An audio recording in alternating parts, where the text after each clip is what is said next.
Honorable President of Nepal, Her Excellency Vidya Devi Bhandari.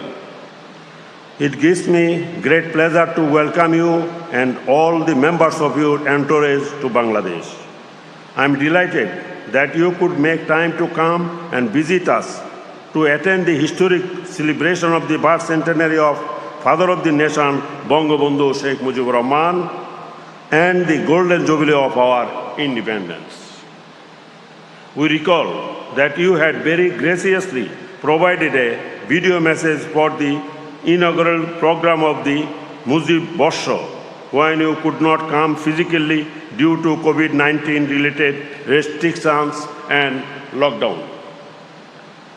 We recall with deep appreciation the unstinting morals and material support that the political leaders and people of Nepal extended to Bangladesh during our War of Liberation in 1971. Nepal was one of the pioneer countries to recognize Bangladesh in January 1972. In recognition of this support, in 2012 and 2013, Bangladesh honored 11 distinguished Nepali nationals as Friends of Bangladesh. I express heartfelt thanks to Honorable President of Nepal for her valuable speech, which reflects the close and friendly relationship between the two countries. I hope your stay with us will be pleasant and enjoyable. I wish continued peace, progress and prosperity of the friendly people of Nepal. সম্মানিত সুধী মণ্ডলী, বঙ্গবন্ধুকে নিয়ে কিছু বলতে গেলে অনিবার্যভাবে এসে পড়ে ইতিহাস। যে ইতিহাসের যাত্রা শুরু হয়েছিল 1920 সালের 17 মার্চ তৎকালীন গোপালগঞ্জ মহকুমার নিবৃত পল্লী টুঙ্গিপাড়া থেকে। ছোটবেলা থেকেই বঙ্গবন্ধু নিজের সুখ দুঃখের কথা না ভেবে অন্যকে নিয়ে ভাবতেন। জীবনের প্রতিটি ক্ষণে যেখানে অন্যায়, অবিচার, শোষণ, নির্যাতন দেখেছেন সেখানেই প্রতিবাদে নেমে পড়েছেন। কখনো নিজের এবং পরিবারের গণ্ডির মধ্যে বাধা পড়েননি। ফাঁসির মঞ্চে দাঁড়িয়েও গেয়েছেন বাংলা, বাঙালি আর বাংলাদেশের জয়গান।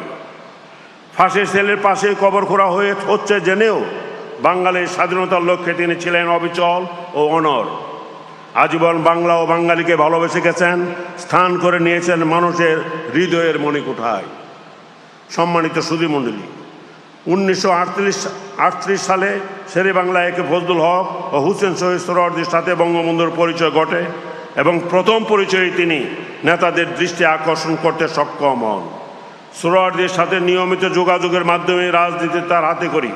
তারপর থেকে লেখাপড়া, রাজনীতি ও জনসেবা যুগপথভাবে চলতে থাকে।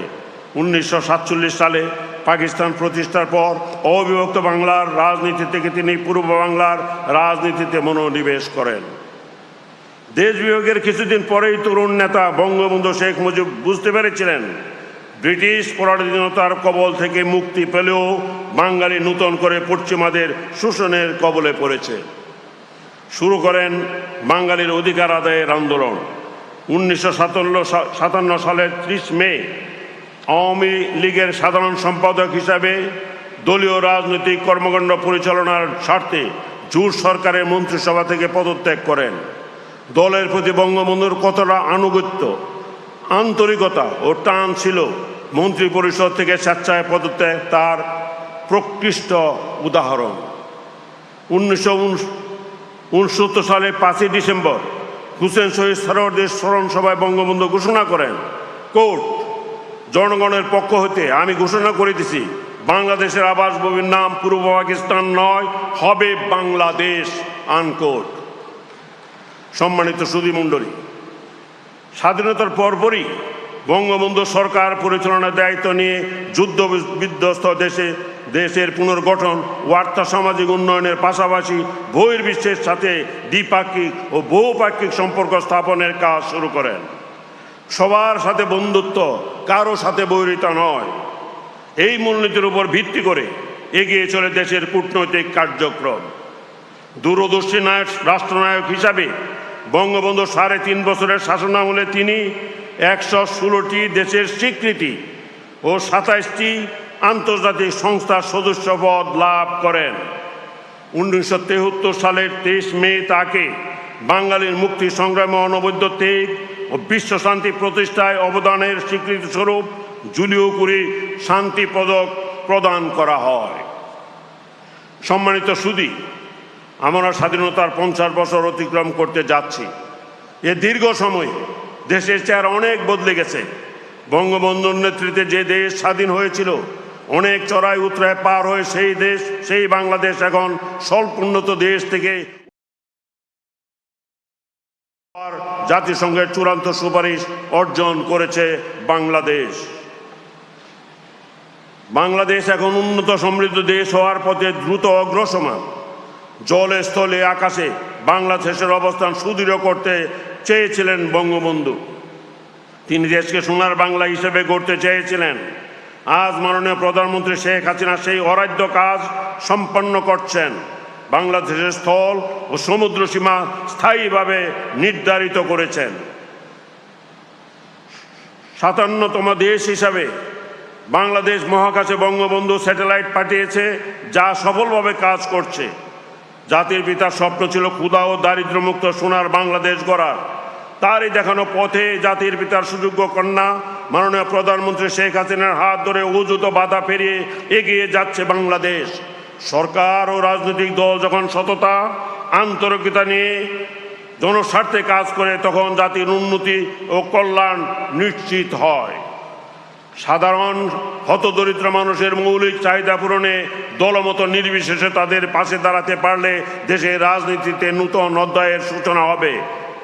মুজিব বর্ষে এটাই হবে সবচেয়ে বড় অর্জন। সম্মানিত সুধীমণ্ডলী, বঙ্গবন্ধু শেখ মুজিবুর রহমান শুধু একটি নাম নয়, বঙ্গবন্ধু একটি প্রতিষ্ঠান, একটি সত্তা, একটি ইতিহাস। জীবিত বঙ্গবন্ধুর চেয়ে অন্তরালের বঙ্গবন্ধু আরো বেশি শক্তিশালী। যতদিন বাংলাদেশ থাকবে, বাঙালি থাকবে, এদেশের জনগণ থাকবে, ততদিনই বঙ্গবন্ধু সকলের অনুপ্রেরণার উৎস হয়ে থাকবেন। নিপীড়িত নির্যাতিত মানুষের মুক্তির আলোক বর্তিকা হয়ে তিনি বিশ্বকে করেছেন আলোকময়। তাই আমাদের ভবিষ্যৎ প্রজন্ম যাতে বঙ্গবন্ধুর নীতি, আদর্শ ও মুক্তিযুদ্ধের চেতনায় উজ্জীবিত হয়ে বেড়ে উঠতে পারে, সে লক্ষ্যে সকলকে উদ্যোগী হতে হবে। দেশের মানুষের প্রতি বঙ্গবন্ধুর আস্থা, ভালোবাসা ও বিশ্বাস ছিল অপরিসীম। নিজের জীবন উৎসর্গ করে তিনি বাংলার মানুষের ভালোবাসার প্রতিদান দিয়ে গেছেন, ঋণী করে গেছেন বাঙালি জাতিকে।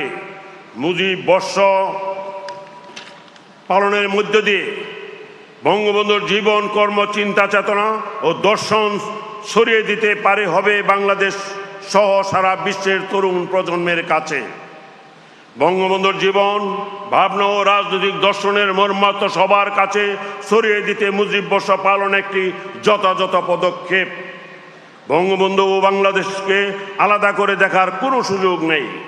মুক্তিযুদ্ধের চেতনা আর জাতির পিতার আদর্শকে ধারণ করে জাতি এগিয়ে যাক ক্ষুধা ও দারিদ্র্যমুক্ত সমৃদ্ধ বাংলাদেশ গড়ার পথে। আপনারা সবাই ভালো থাকুন, সুস্থ থাকুন, মহান আল্লাহ আমাদের সহায় হন। খুদা হাফেজ। বাংলাদেশ চিরজীবী হোক। জয় বাংলা।